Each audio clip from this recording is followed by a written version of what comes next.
আসসালামু আলাইকুম। যারা মাত্র 1500 টাকায় একসাথে পাহাড়, ঝর্ণা, হাওর এবং কি ঝুলন্ত ব্রিজ সাথে পালওয়েল পার্ক ঘুরে দেখতে চান, তাদের জন্য আজকের এই ভিডিওটি। কম খরচে ঘুরতে চাইলে অবশ্যই আপনাকে যে কোনো এক ট্রাভেল গ্রুপকে খুঁজে নিতে হবে। আমি গিয়েছিলাম বাংলাদেশ ট্যুর গ্রুপ বিটিজির সাথে। তার জন্য আপনাকে চলে আসতে হবে সর্বপ্রথম ঢাকা সায়দাবাদ বাস টার্মিনালে। ঠিক রাত 10টায় সায়দাবাদ থেকে আমাদের বাসটি রওনা করে রাঙামাটির উদ্দেশ্যে। রাতে রাস্তার এত সুন্দর ভিউ দেখতে দেখতে ঘুমিয়ে যায়।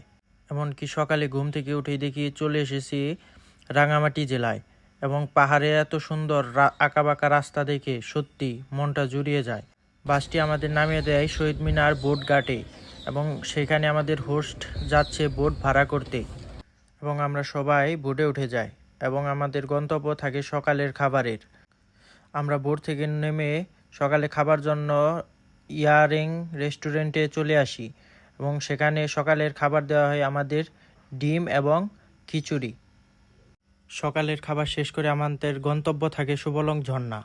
আমরা কাপ্তাইয়ের বুকে ভাসতে ভাসতে চলে যাই সুবলং ঝর্ণার দিকে।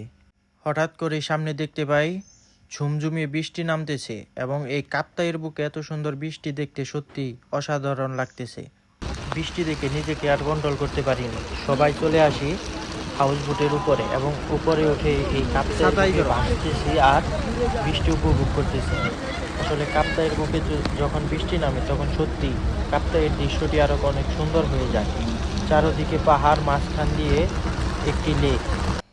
তারপর আর কি, সবার মতন আমিও বৃষ্টিতে ভিজতেছি এবং ভিডিও বানাচ্ছি। এভাবেই আস্তে আস্তে চলে যাই আমরা ঝর্ণার দিকে, এবং ঝর্ণায় গিয়ে দেখি যেহেতু বৃষ্টি হয়েছে অনেক পানি, সবাই গোসল করতেছে ঝর্ণায়। সবাই গোসল করতেছে দেখে আমি আর লোভ সামলাতে পারলাম না, আমিও নেমে গেলাম ঝর্ণায়, এবং কি ঝর্ণায় গোসল করে রওনা দিলাম আদিবাসী তাঁতপল্লী এবং বৌদ্ধ বিহারের উদ্দেশ্যে।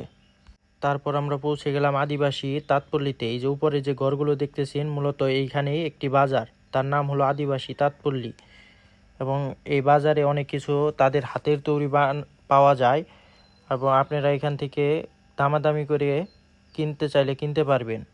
এটা হলো বৌদ্ধ মন্দিরের উপরের দৃশ্য, কিন্তু আমি মন্দিরটি ভিডিও করিনি, এই পাহাড়ের দৃশ্যগুলো ভিডিও করেছি। দেখেন কত মনোমুগ্ধকর লাগে। এখান থেকে সত্যি অসাধারণ একটি ভিউ পাওয়া যায়। এখানে আদিবাসী তাঁতপল্লী দেখা শেষ করে, বৌদ্ধ মন্দির দেখা শেষ করে আমরা চলে আসি দুপুরে খাবার খাওয়ার জন্য সেই আগের রেস্টুরেন্টে। এখানে আমাদের দুপুরের খাবার দেওয়া হয় ভাত, ডাল, ভর্তা, কাচকি মাছ এবং ব্যাম্বু চিকেন। ব্যাম্বু চিকেন অবশ্যই 4 জনের জন্য একটি। অবশ্যই আপনাকে ভাগাভাগি করে খেতে হবে। খাবার মোটামুটি তুলনামূলকভাবে ভালো ছিল। খাবার শেষ করে এখানে বসে বসে দোলনা তুলতেছিলাম আর ভিউ উপভোগ করতেছিলাম। সত্যি অসাধারণ ছিল ভিউ, এবং সেখান থেকে রেস্ট নিয়ে আমরা চলতে থাকি রাঙামাটির সেই বিখ্যাত জায়গা ঝুলন্ত ব্রিজের উদ্দেশ্যে। দেন আমাদের নামিয়ে দেই ঝুলন্ত ব্রিজে। আমরা এখান থেকে ঝুলন্ত ব্রিজ উপভোগ করতে থাকি। অবশ্য ঝুলন্ত ব্রিজে টিকিট লাগে। আপনারা যেহেতু ট্যুর গ্রুপের সাথে যাবেন, তাই ওইখানে সব টাকা অ্যাড করা থাকবে। আপনারা ঘুরে ঘুরে দেখবেন, আপনাদেরকে সময় দেওয়া হবে 1 থেকে 1.5 ঘন্টা। আপনারা রিল্যাক্সে ঘুরে দেখবেন সব কিছু।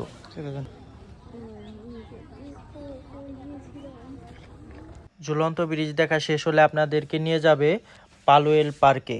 পালওয়েল পার্কে থেকে আপনারা সূর্যাস্ত দেখবেন। সত্যি এই জায়গাটি অনেক সুন্দর।